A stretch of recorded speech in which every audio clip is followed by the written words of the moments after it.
وہی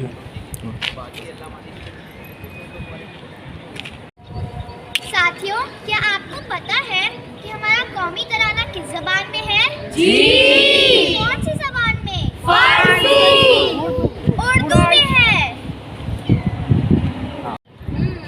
تو یہاں تو ایک بحث ہو گئی ہے کہ یہ اردو میں ہے یا فارسی میں، تو ہم بچوں کی بات نہیں سنتے کیونکہ ظاہر سی بات ہے کہ ایک بہت بڑی بات ہے کہ یہ فارسی میں ہے یا اردو میں۔ اس بات کو ہم کلیئر کرتے ہیں اور بلاتے ہیں اپنے سینئر افراد الرب فاروقی صاحب کو کہ وہ آئیں اور بتائیں کیا واقعی میں یہ اردو میں ہے؟ یہ ایک بہت اچھی بات ہے کہ ہمارے بچے یہ پوچھ رہے ہیں کہ ہمارا قومی ترانہ جو ہے وہ اردو میں ہے یا فارسی میں۔ تو بچوں، ہمارا قومی ترانہ اردو میں ہے۔ کیوں اردو میں؟ کیونکہ بہت سے لوگ یہ سمجھ رہے ہیں کہ یہ فارسی میں ہے اور یہ ایک بحث ہے، لیکن یہ فارسی میں نہیں ہے۔ 400 سال سے اردو جو ہے، اردو میں یہ تمام الفاظ جو ہیں وہ دخیل ہو چکے ہیں۔ یعنی آپ اگر 400 سال پرانی کتاب اٹھا کے دیکھیں گے تو اس میں بھی یہ اردو میں استعمال ہوئے ہیں۔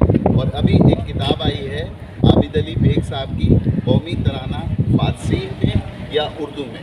انہوں نے اس پہ پوری بحث کی ہے اور اس سے یہ ثابت کیا ہے کہ ہمارا قومی ترانہ جو ہے وہ اردو میں ہے۔ اس کے علاوہ عقیل عباس جعفری صاحب نے بھی اس پر ایک بحث کی ہے، کیونکہ وہ جگن ناتھ کے حوالے سے ہوئی تھی، تو اس میں بھی یہ ثابت ہوا ہے کہ ہمارا قومی ترانہ اردو میں ہے۔